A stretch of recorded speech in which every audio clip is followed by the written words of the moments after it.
Heureux de vous retrouver à la quotidienne de SeneNews, toujours en direct sur Facebook. À Kaffrine, un accident a fait un mort et une douzaine de blessés. Cela s'est passé hier aux environs de 21h. 30 000 mètres carrés libérés après le passage des feux au niveau du parc Lambaye. Le gouverneur de Dakar avertit les prédateurs fonciers. Levée d'immunité parlementaire du maire et député Khalifa Ababacar Sall. Que risque désormais le maire de Dakar avec ce procès? D'ailleurs, nous avons prétexté cela pour interroger les étudiants et apprentis juristes au niveau de l'université Cheikh Anta Diop de Dakar. Ce sera un micro-trottoir réalisé par Malentouré. 2225 médecins œuvrent, exercent dans l'illégalité au niveau de Dakar. Les chiffres sont avancés par l'ordre des médecins, Dr Boli Diop, qui s'insurge contre cette situation. Le débat du jour, nous serons en entretien avec Saourou Sène, le secrétaire général du SAEMS-UQSEMS, le syndicat des enseignants du moyen secondaire. C'est suite à l'interpellation de M. Ousmane Sonko, député, qui interpellait Amadou Ba sur le niveau de taxation entre députés et enseignants. Ce sera un entretien à suivre dans cette quotidienne. Le sport, ce sera avec Mamoun Tine, à qui je vais céder la place. L'actualité internationale, nous allons parler de cette visite du roi Mohamed VI au niveau de la Côte d'Ivoire. Le développement de tous ces sujets annoncés dans un instant.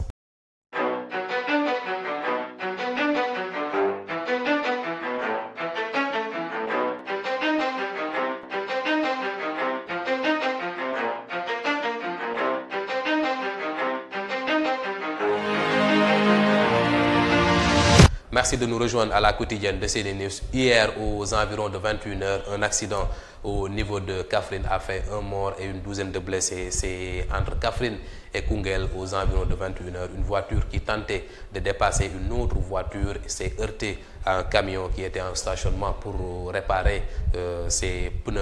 Le chauffeur de la première voiture est entré en collision avec le camion. Un bilan qui fait un mort et une douzaine de blessés évacués au niveau de l'hôpital de Kaffrine. 3000 mètres carrés ont été libérés suite à l'incendie qui s'était déclaré au niveau du parc Lambaye.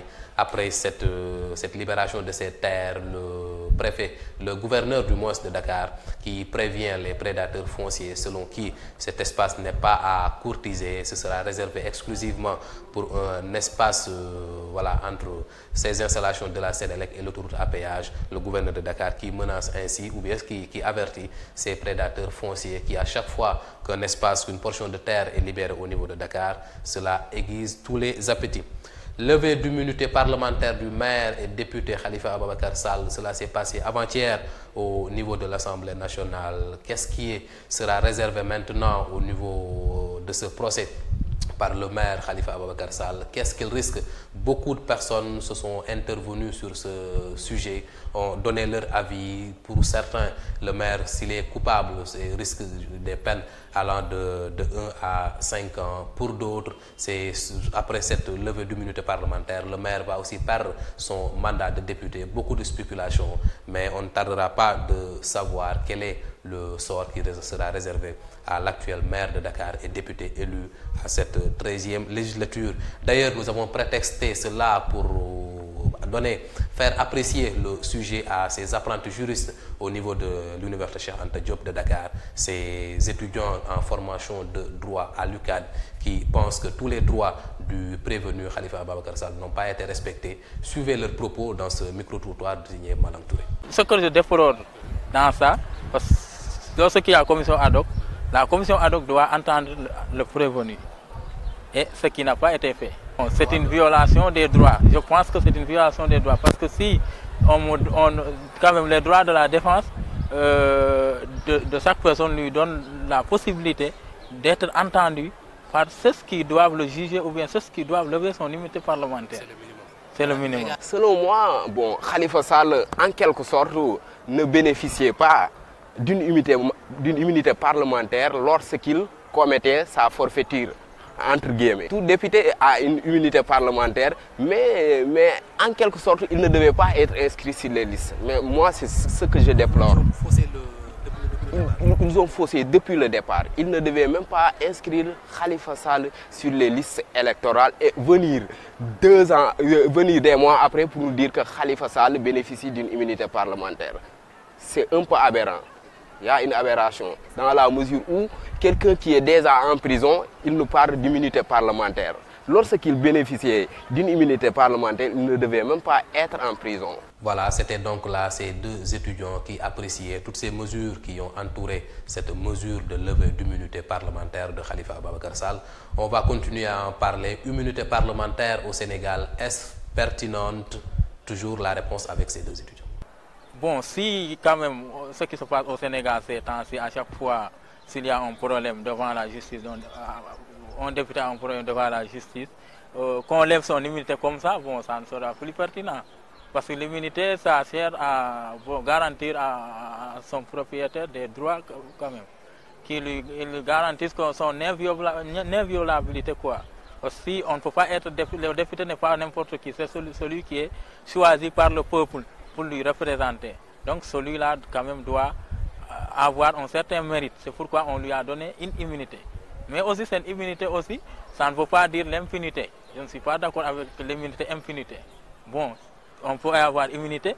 Bon, s'il y a des problèmes qui sont très graves, je pense que la situation doit être très grave pour qu'on lève une immunité d'un député. Mais je ne pense pas que par des simples faits, le fait que de simples accusations pour qu'on lève une immunité d'un député. Parce que aussi, le député, c'est une personne qui représente le peuple. Il doit participer au vote du budget, il doit participer au vote des questions qui se passent à l'Assemblée nationale. Donc il faut lui donner quand même la possibilité, lui donner la liberté de défendre les intérêts du peuple.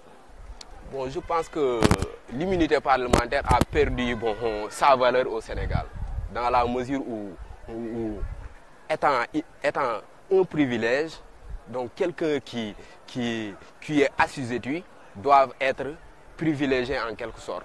Il ne doit pas être levé d'un jour au lendemain. Je trouve ça très facile, donc bon, il est très intéressant de revoir les choses, quoi, et de passer aux choses très sérieuses. Parce que vraiment, pour des questions purement politiques, on ne doit pas lever une immunité parlementaire facilement. Étant un apprenti juriste, vraiment, à chaque fois, je déplore ces agissements. Parce que je me dis que ce qu'on nous apprend à la faculté de droit, dans la pratique, il y a une contradiction. Il y a une contradiction. Parce que des fois, on voit les règles les plus basiques, les règles les plus élémentaires bafouées. Et je pense que la présomption d'innocence est un principe sacro-saint du droit. Je vous l'annonçais en titre, au Sénégal et rien qu'à Dakar, 225 médecins exercent dans l'illégalité totale. Ce sont des chiffres donnés par l'ordre des médecins, les camarades de Dr Boli Diop, qui s'insurgent contre la situation et qui appellent tous ces médecins, 225 au total, à s'inscrire au niveau de l'ordre des médecins, rien que pour se protéger. Déjà qu'au Sénégal, qu'on parle de manque d'infrastructures sanitaires, on parle de prise en charge médicale défaillante. Maintenant, on nous donne l'information selon laquelle 225 médecins œuvrent dans l'illégalité, exercent le métier de médecin. On ne sait si ces médecins ont leur diplôme ou connaissent bien le domaine sanitaire ou pas. En tout cas, l'information a été donnée hier par l'Union des médecins du Sénégal, par la voix du docteur Boli Diop, qui s'insurge contre cette situation. Le sujet du jour, nous allons parler de cet appel du député Ousmane Sonko qui, lors de cette plénière au niveau de l'Assemblée nationale, le vote du budget du ministère de l'économie et des finances du Sénégal, a interpellé le ministre sur le taux de taxation au niveau député et nouveau enseignant, selon qui le député est taxé au niveau à 1500 francs, alors que l'enseignant qui reçoit 400 000 francs de salaire est taxé à hauteur de 70 000 francs exactement. Est-ce que cela ne remet pas au goût du jour cette harmonisation de l'indemnité demandée par les syndicalistes? Nous allons être en entretien téléphonique avec le secrétaire général du SAEMS, Saourou Sène, que nous allons d'un moment à l'autre prendre au téléphone, et je pense que c'est bon. Bonsoir. Alors, le député Ousmane Sonko a interpellé le ministre de l'économie et des finances à l'Assemblée nationale sur le niveau de taxation entre les différents fonctionnaires de l'État. Le député qui est taxé à hauteur de 1500, alors que l'enseignant c'est à hauteur de 70 000 francs. Oui. Voilà. Quelle est votre réaction par rapport à cela? Oui, je dois d'abord, en tant que Sénégalais, non en tant que Sénégalais, mais d'abord en tant que Sénégalais, tout court, féliciter l'honorable député Ousmane Sonko le peuple sénégalais au niveau de l'hémicycle. Non pas parce qu'il a soulevé une question de cette nature, mais nous l'avons suivi depuis fort longtemps, mais s'intéresser aux questions qui en réalité préoccupent tous les Sénégalais. Alors pour ce qui concerne maintenant la situation salariale pour tous les fonctionnaires, je crois que nous étions déjà convaincus du caractère d'inéquité et d'injustice qui a frappé ce système de rémunération. Et c'est la raison pour laquelle la demande des organisations syndicales reste forte. C'est la préoccupation selon laquelle on ne peut pas aller vers un système de rémunération beaucoup plus juste et beaucoup plus équitable. Ce que l'honorable député a relevé à l'Assemblée, c'est ce que nous tous nous savions dans ce pays-là, mais c'est les riches qui continuent davantage de sucer le sang des pauvres. Et c'est la raison pour laquelle je pense que cette année, les organisations syndicales de SAEMS, nous n'avons pas le choix. La préoccupation, la forte préoccupation que nous avons, c'est d'obliger le gouvernement d'aller vers un système de rémunération beaucoup plus acceptable. Et c'est la raison pour laquelle je crois que ce que Sonko a dit, nous y adhérons parfaitement, mais je dois le dire, il nous a prouvé déjà sur ce chantier-là. Le système de rémunération globalement, mais plus particulièrement la question de l'indemnité de logement des enseignants. Effectivement. D'ailleurs, sur ça même, est-ce que votre préoccupation est prise en compte? On vous a entendu dire que sur le budget 2018, cette indemnisation-là n'est pas prise en compte.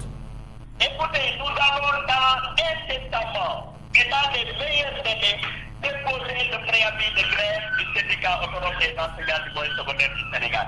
Et ce préavis-là, naturellement, la question du régime indemnité qui figure en bonne place, plus particulièrement la question des indemnités liées au logement, liées à l'indemnité de digestion, liées aussi à l'indemnité d'enseignement. Je dis, il fut au moment où nous avions dit reste ou mou, mais je dis pour cette année, la question du régime indemnitaire, notamment l'indemnité de logement, l'indemnité de digestion et l'indemnité d'enseignement, nous n'accepterons pas que cela soit réglé à demain. C'est la raison pour laquelle j'en appelle à l'unité de toutes les organisations syndicales, je dis même au-delà des organisations syndicales, à l'unité du corps enseignant pour revaloriser la fonction enseignante, revalorisation qui passe naturellement par la revalorisation de leur situation salariale. Ce point de vue, bien sûr, le combat sera engagé cette année et je dis que c'est un combat que nous ne ferions pas à moitié. Effectivement, je pense que c'est bien entendu. En tout cas, merci. Merci beaucoup. C'était donc là le débat du jour avec Saourou Sène. Saourou Sène, comme je l'ai dit tout à l'heure, secrétaire général du SAEMS-SUCUSEMS, le syndicat autonome des enseignants du moyen secondaire. Saourou Sène qui annonce d'ailleurs le dépôt d'un préavis de grève. Le sport dans cette quotidienne, c'est l'affaire de Mamountine. Mamoun que nous allons céder la place.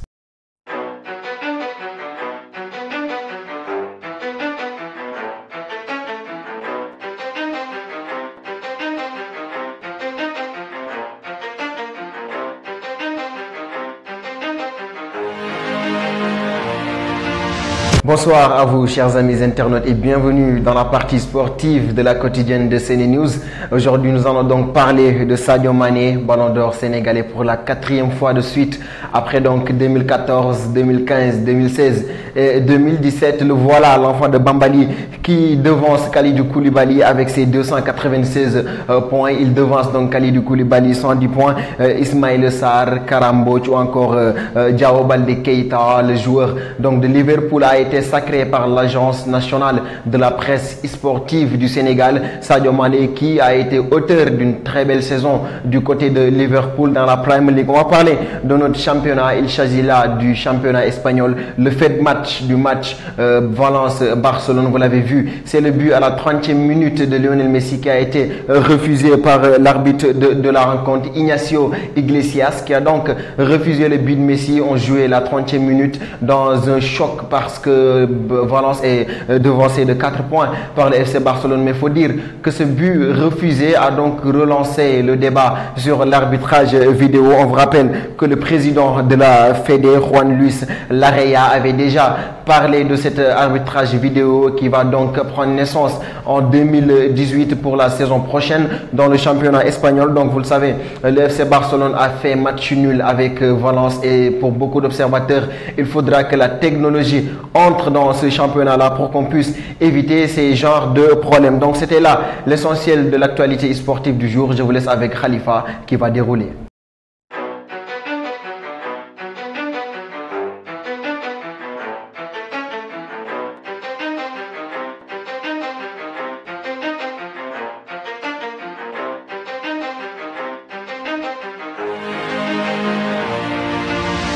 Merci donc à toi, Mamoun. Nous allons finir avec l'actualité internationale, avec cette visite depuis hier du roi Mohamed VI. Mohamed VI qui est allé rencontrer le président de la République de la Côte d'Ivoire, Alassane Ouattara, qui s'est entretenu avec le roi Mohamed VI.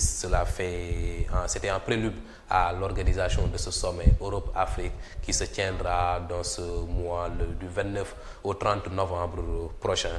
Le Maroc qui a demandé sa réintégration au niveau de l'Union africaine après cette visite à Dakar de Mohamed VI, c'était hier pour le cas